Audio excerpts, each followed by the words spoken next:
Alors, étude d'une solution aqueuse d'ammoniac. On va voir un exercice ici de dosage, sur le dosage d'une solution aqueuse d'ammoniac par une solution d'acide chlorhydrique.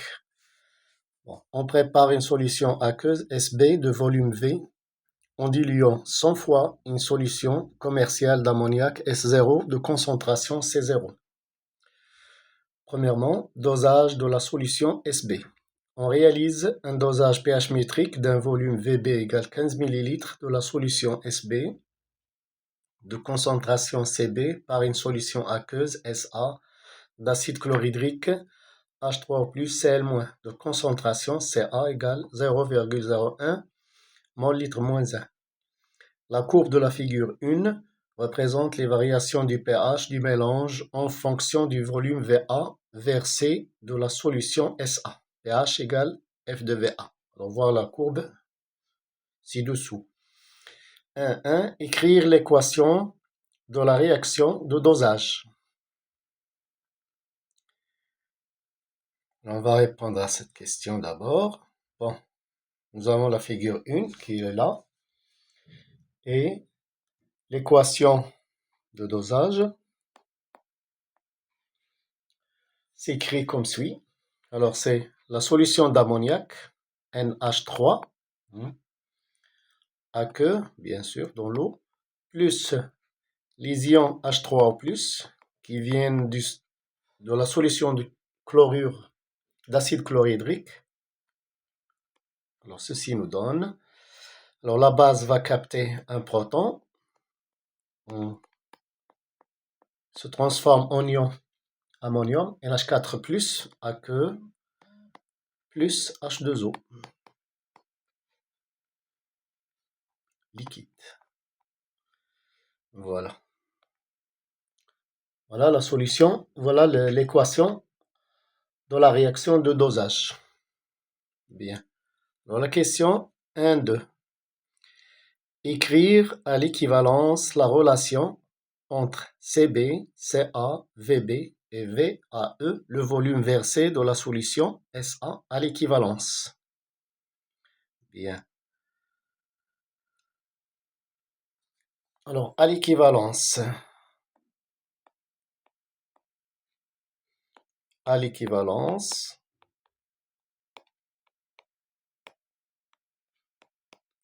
Nous avons la relation suivante. CB, VB égale CA, VAE.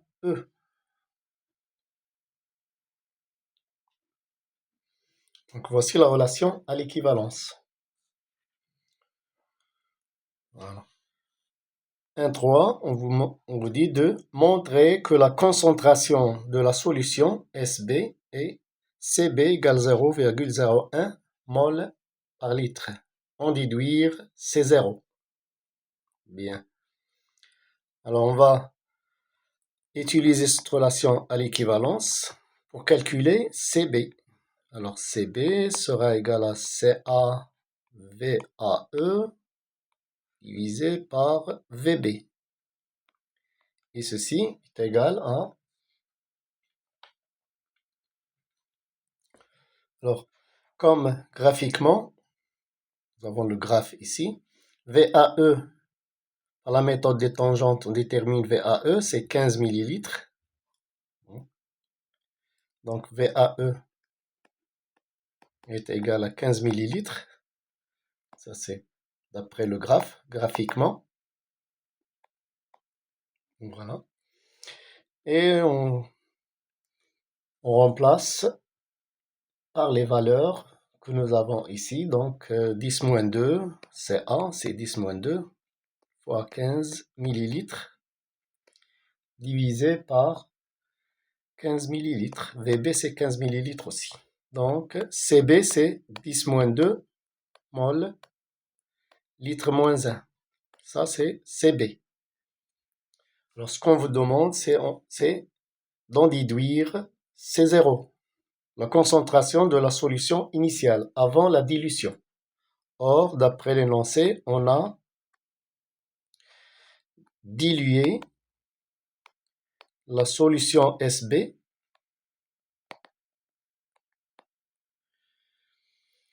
solution S0, pardon, la première solution, 100 fois.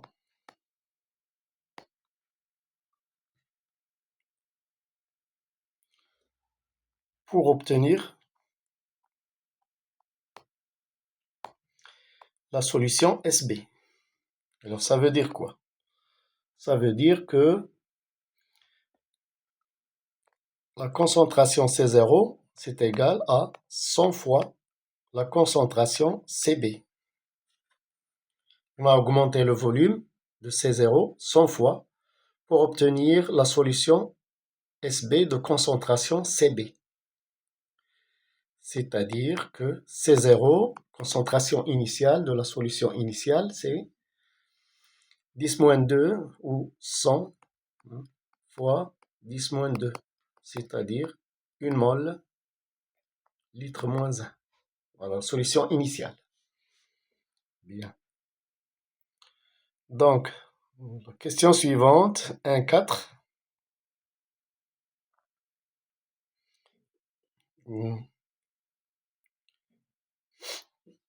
Bon, c'est la deuxième partie, étude de la solution SB, de la solution d'ammoniac. La mesure du pH de la solution aqueuse SB donne pH égale 10,6. De 1, écrire l'équation de la réaction de l'ammoniac avec l'eau. Bien.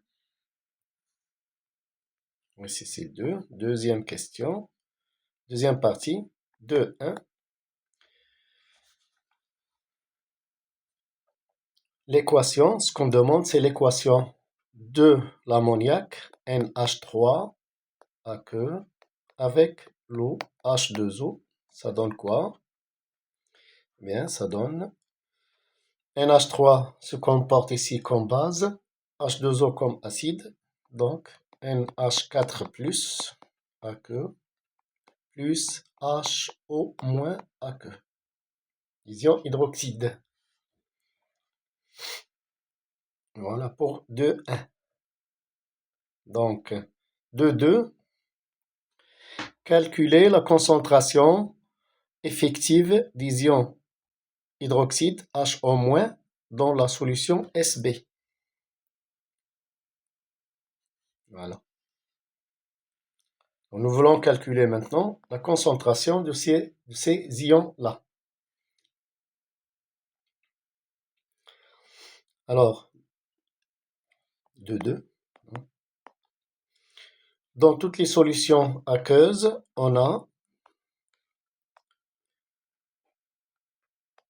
le produit ionique de l'eau, donc à l'équilibre, fois HO- à l'équilibre, égale 10 puissance moins 14. Ça, c'est dans les données, c'est KE, à 25 degrés. Le produit ionique de l'eau, à 25 degrés Celsius. Voilà. Donc, on nous demande HO-, donc HO- à l'équilibre est égal à KE divisé par H3+ à l'équilibre. Donc, 10 moins 14 divisé par 10 puissance moins pH. On nous a donné que pH est égal à 10,6. D'accord? Donc, ça donne finalement 10 puissance pH moins 14 en général. Et là, dans cet exercice, pH c'est 10 moins 6. Donc finalement, on trouve que H3O+, c'est 3,98, 10 puissance moins 4 mol, litre moins 1. Alors là, ça sera 10 puissance moins 10,6 moins 14. Alors plus 10,6. C'est-à-dire 10, 3,4. Voilà. Avec la calculette, vous trouvez ce résultat-là. H en moins à l'équilibre. Bien, alors 2, 3. Question 2, 3.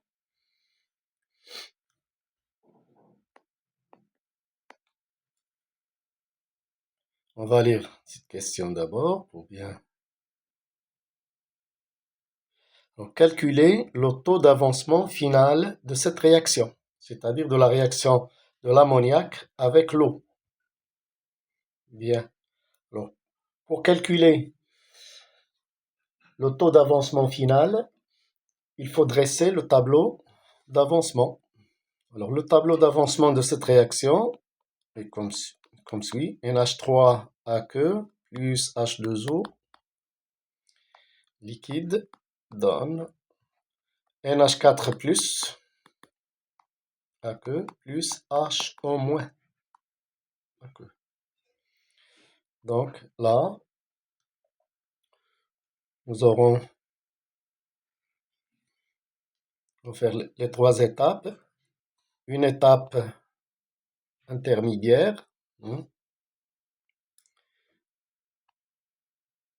l'étape initiale, l'état initial. État initial.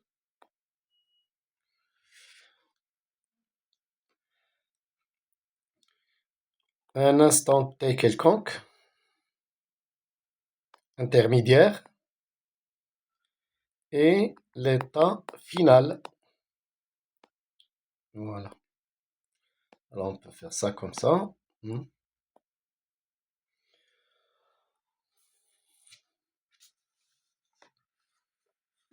Alors, à l'état initial, nous avons la quantité de matière de l'ammoniac, c'est CB fois VB, fois V. Le volume de la solution. L'eau est toujours en excès dans les solutions aqueuses.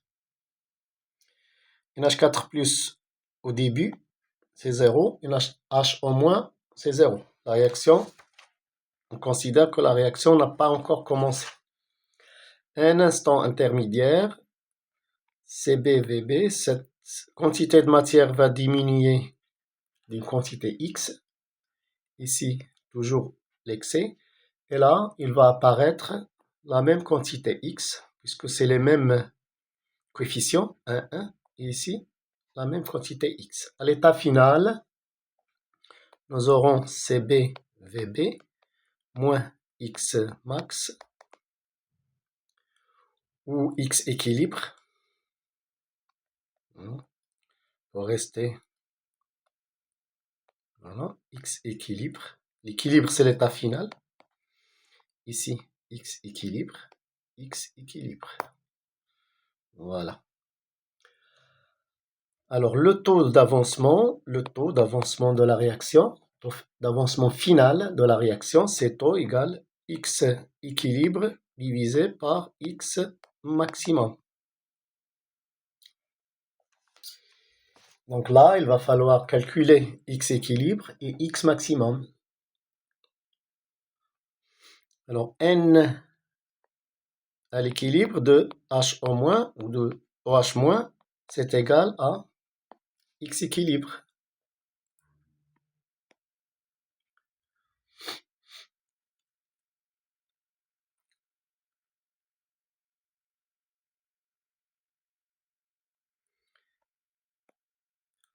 Et ça, c'est égal à la concentration de H en moins à l'équilibre fois V. D'accord? Donc, pour X maximum, on suppose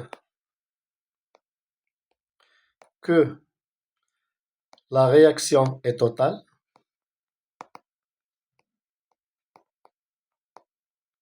On va supposer que cette réaction est totale, c'est-à-dire que, alors puisque l'eau est en excès, le réactif limitant sera NH3, ce qui implique que NH3 est le réactif limitant.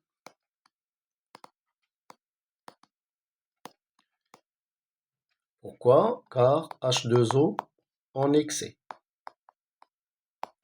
Donc c'est H3O+ qui va se consommer en premier. Alors c'est-à-dire que à la fin de la réaction, CbV moins X maximum sera égal à 0. Donc ici, on va corriger un petit peu. Là, c'est VB. C'est V, pas VB. V. Pour rester conforme aux notations initiales. Alors, c'est BV moins X maximum égale 0, ce qui implique que X maximum est égal à CB fois V. D'accord? Bien. Alors, finalement, le taux d'avancement sera égal à X équilibre sur X maximum, qui est H3+ ou HO- à l'équilibre fois V, divisé par CB fois V, c'est-à-dire HO- à l'équilibre sur CB. Application numérique, taux sera égal donc à 3,98 10 moins 4, qu'on a calculé dans la question précédente, divisé par CB qui est 10 moins 2. Finalement, donc c'est 3,98 10 moins 2. Ou alors, si on veut le transformer en pourcentage, c'est 3,98%. Voilà. Alors, question de 4. Alors, cette question, c'est quoi? On vient l'énoncer. De 4. Vérifier que le quotient de la réaction à l'équilibre est QR équilibre égale 1,65 10 moins 5. Voilà. Donc, il s'agit de calculer le quotient QR équilibre.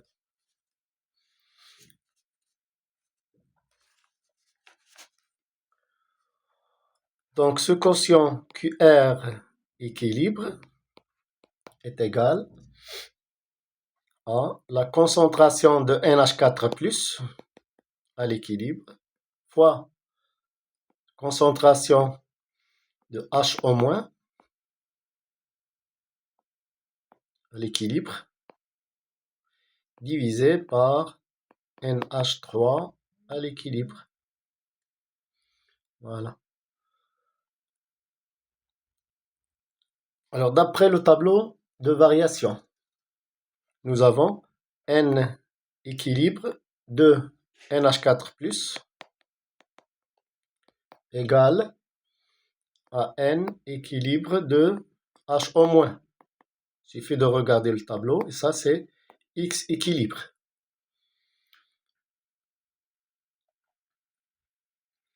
Alors ça veut dire que la concentration de NH4+ à l'équilibre est égale à la concentration de HO- à l'équilibre et c'est égal à X équilibre sur le volume V de la solution.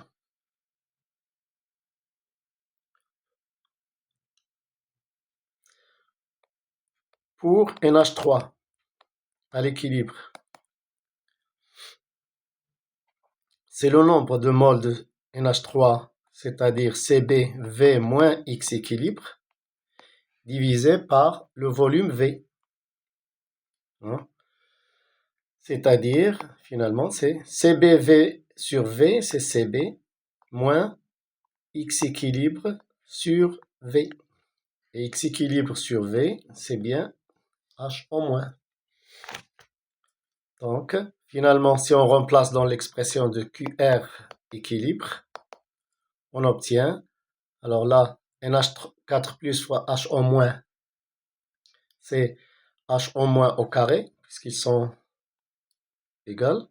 Donc, HO- au carré, divisé par CB moins concentration de HO-. Et là, nous avons HO-, nous l'avons calculé dans la question précédente, 3,98 10-4 au carré, divisé par CB, c'est 10-2, moins 3,98 10-4. Voilà. Alors, tout calcul fait, vous trouverez 1,65 10-5. Et c'est ça, la valeur demandée. Voilà. Alors, 2,5, question 2,5. La valeur du pKa du couple NH3. NH4 plus NH3. pKa de NH4 plus NH3.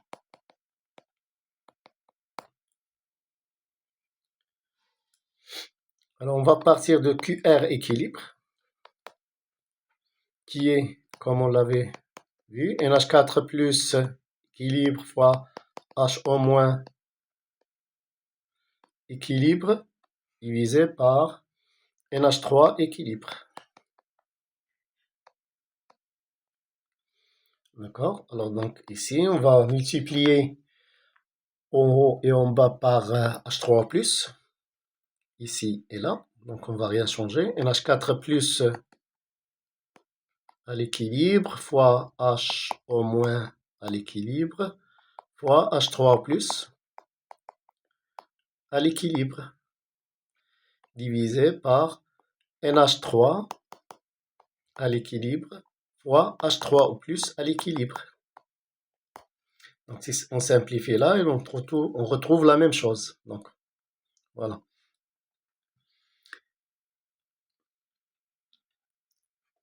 Alors, Ka. Ka, c'est cette expression-là. Constante d'acidité du couple NH4 plus NH3. Et là, ça c'est Ka. Et cette quantité-là, c'est